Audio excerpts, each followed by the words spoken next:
7월 13일 월요일. 뚝배기의 지혜. 한강 다리를 건설하던 한 젊은 토목 기사가 깊은 강바닥에 교각을 세우는 문제로 몇 달째 고민하고 있었습니다. 아무리 생각해도 답이 보이지 않았습니다. 어느 날 저녁, 현장 근처 포장마차에 들렀습니다. 그때 할머니가 뚝배기를 불 위에 올리며 말했습니다. 국물은 밑에서부터 우러나야 제맛이지. 평범한 그 한마디가 그의 생각을 바꾸었습니다. 그는 곧바로 사무실로 달려가 지상에서 구조물을 먼저 만든 뒤 물속으로 가라앉히는 케이슨 공법을 떠올렸습니다. 막혀있던 봉사는 그날부터 새로운 길을 찾았습니다. 우리도 인생의 문제 앞에서 거창한 해답만 기다릴 때가 있습니다. 그러나 하나님께서는 놀라운 방법보다 일상의 작은 순간을 통해 지혜를 주실 때가 많습니다. 누군가의 한마디, 말씀 한 구절, 평범한 경험 속에서도 길을 열어주십니다. 오늘도 하나님께서 들려주시는 작은 음성에 귀 기울여 보십시오. 오늘의 말씀. 너희 중에 누구든지 지혜가 부족하거든 모든 사람에게 후히 주시고 꾸짖지 아니하시는 하나님께 구하라. 그리하면 주시리라. 오늘의 만나. 하나님은 뜻밖의 자리에서 뜻밖의 방식으로 길을 여십니다.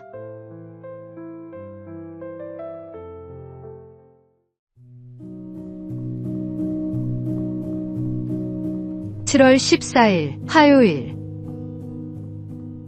오늘 주어진 86,400초. 매일 아침 당신의 통장에 86,400원이 입금된다고 상상해 보십시오. 단, 그날 쓰지 못한 돈은 자정이 되면 모두 사라집니다. 저축도 2월도 할 수 없습니다. 그렇다면 누구나 그 돈을 허투루 쓰지 않으려 할 것입니다. 사실 우리 모두는 매일 86,400초를 선물로 받고 있습니다. 어제의 시간은 이미 지나갔고 내일의 시간은 아직 오지 않았습니다. 우리에게 있는 것은 오직 오늘뿐입니다.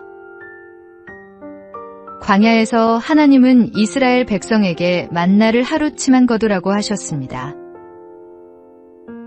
욕심내어 남겨둔 만나는 다음날 썩어버렸습니다. 하나님은 그들을 통해 오늘을 신뢰하며 살아가는 법을 가르치셨습니다. 오늘이라는 시간은 내일로 저축할 수 없습니다.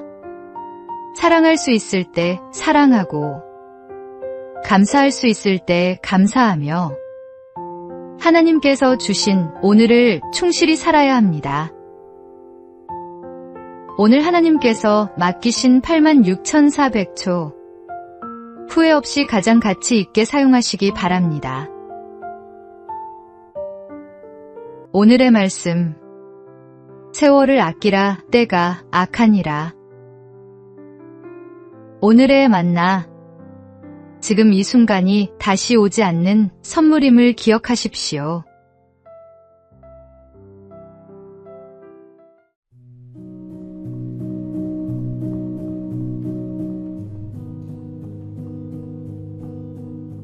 (7월 15일) 수요일. 붓 하나가 남았을 때. 조선 후기의 서예가 추사 김정희는 제주도에서 9년 동안 유배 생활을 했습니다. 벼슬도 명예도 사람들도 모두 잃었습니다. 그의 곁에 남은 것은 오직 붓 하나뿐이었습니다. 하지만 그는 절망하지 않았습니다. 하루도 빠짐없이 벼루를 갈고 글씨를 썼습니다. 전해지는 말에 따르면 벼루 10개를 닳게 하고 붓 수백 자루를 몽당붓으로 만들 정도였습니다. 그렇게 쉼없이 쓰고 또 쓰는 가운데 세상에 없던 새로운 글씨 추사체가 탄생했습니다. 훗날 그는 말했습니다.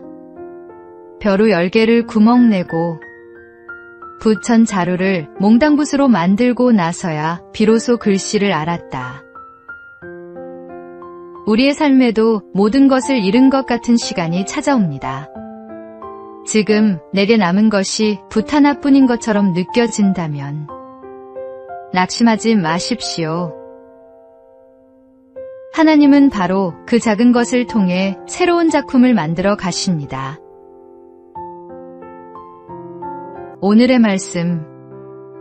내게 능력 주시는 자 안에서 내가 모든 것을 할 수 있느니라. 오늘의 만나. 가장 적게 남은 것처럼 보이는 그 자리에서 하나님은 새로운 길을 여십니다.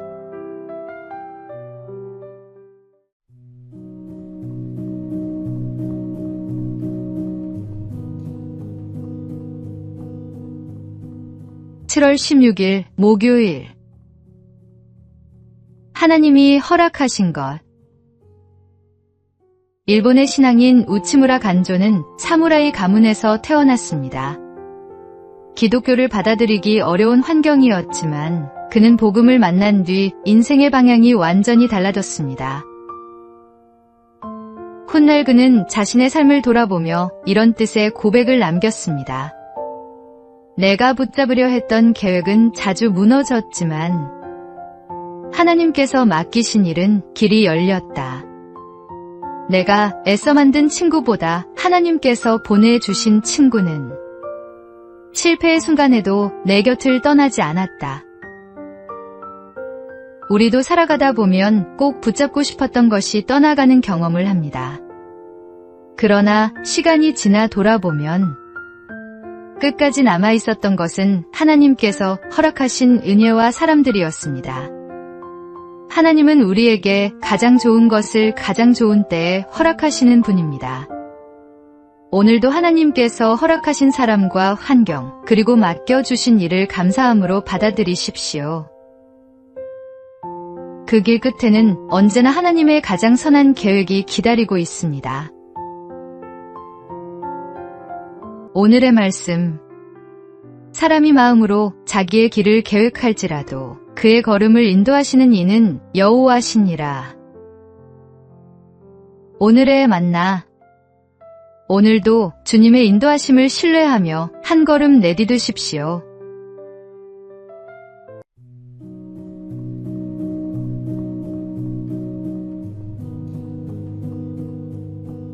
(7월 17일) 금요일. 먼 산의 땔감. 옛날 한 아버지가 아들에게 물었습니다.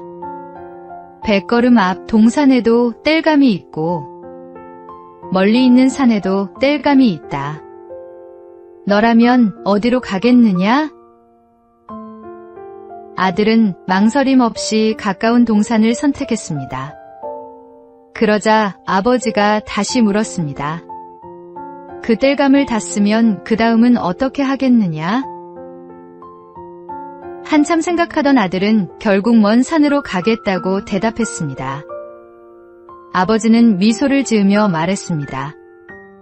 가깝다고 쉬운 길만 찾지 말고 멀다고 미리 포기하지도 말아라. 눈앞의 이익보다 미래를 준비하는 사람이 결국 더 큰 것을 얻게 된다. 우리도 편하고 빠른 길만 선택하고 싶을 때가 있습니다. 그러나 하나님은 때로 더 멀고 힘든 길을 통해 우리를 성장시키시고 더 큰 은혜를 준비하십니다. 믿음은 눈앞의 편안함보다 하나님께서 예비하신 내일을 바라보는 것입니다. 오늘 눈앞의 쉬운 길보다 하나님께서 예비하신 더 큰 길을 바라보십시오. 오늘의 말씀. 너희를 향한 나의 생각을 내가 아나니 평안이요 재앙이 아니니라. 너희에게 미래와 희망을 주는 것이니라. 오늘의 만나. 오늘도 주님의 손을 붙잡고 그분이 가리키시는 곳을 향해 나아가십시오.